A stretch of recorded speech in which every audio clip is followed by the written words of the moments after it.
ಕೊಂಡ ಹಾಯುವ ವೇಳೆ ಅರ್ಚಕ ಆಯ ತಪ್ಪಿ ಕೊಂಡಕ್ಕೆ ಬಿದ್ದ ಘಟನೆ ಕನಕಪುರ ತಾಲೂಕಿನ ಹೆರಿಂದ್ಯಾಪನಹಳ್ಳಿ ಗ್ರಾಮದಲ್ಲಿ ನಡೆದಿದೆ.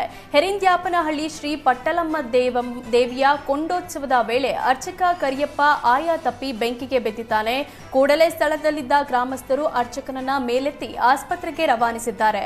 ಸದ್ಯ ಗಾಯಾಳು ಅರ್ಚಕನಿಗೆ ಬೆಂಗಳೂರು ಖಾಸಗಿ ಆಸ್ಪತ್ರೆಯಲ್ಲಿ ಚಿಕಿತ್ಸೆ ಕೊಡಿಸಲಾಗುತ್ತಿದೆ.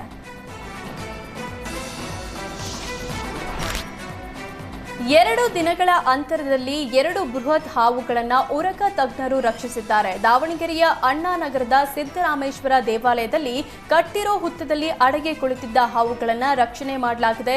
ಸಿದ್ದರಾಮೇಶ್ವರ ದೇವಸ್ಥಾನದ ಪೂಜಾರಿ ದೇವರಿಗೆ ಪೂಜೆ ಮಾಡಲು ಹೋದಾಗ ಹಾವು ಕಾಣಿಸಿಕೊಂಡಿದೆ. ಕೂಡಲೇ ಸ್ಥಳೀಯರು ಉರಗ ತಜ್ಞ ಬಸವರಾಜ್ಗೆ ಮಾಹಿತಿ ನೀಡಿದ್ರು.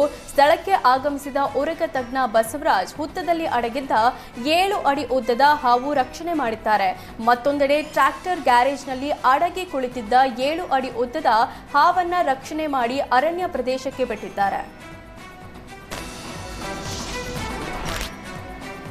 ಸಿಎಂ ಸಿದ್ದರಾಮಯ್ಯ ಖಾಸಗಿ ಕಾರ್ಯಕ್ರಮದಲ್ಲಿ ಭಾಗಿಯಾಗಲು ಮೈಸೂರಿಗೆ ಆಗಮಿಸಿದ್ದಾರೆ. ಆದರೆ ಈ ಸಂದರ್ಭದಲ್ಲಿ ಜಲಮಂಡಳಿ ತರಾತುರಿಯಲ್ಲಿ ರಸ್ತೆ ಕಾಮಗಾರಿಗೆ ಮುಂದಾಗಿದೆ.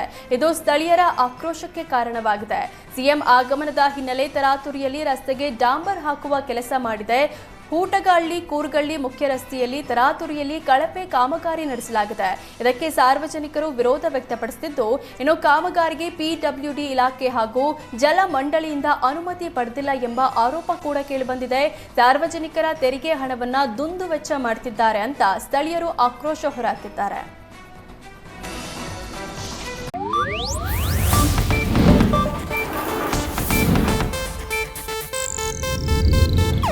ಇದು ಏಷ್ಯಾನೆಟ್ ನ್ಯೂಸ್ ನೆಟ್ವರ್ಕ್ ಪ್ರಸ್ತುತಿ.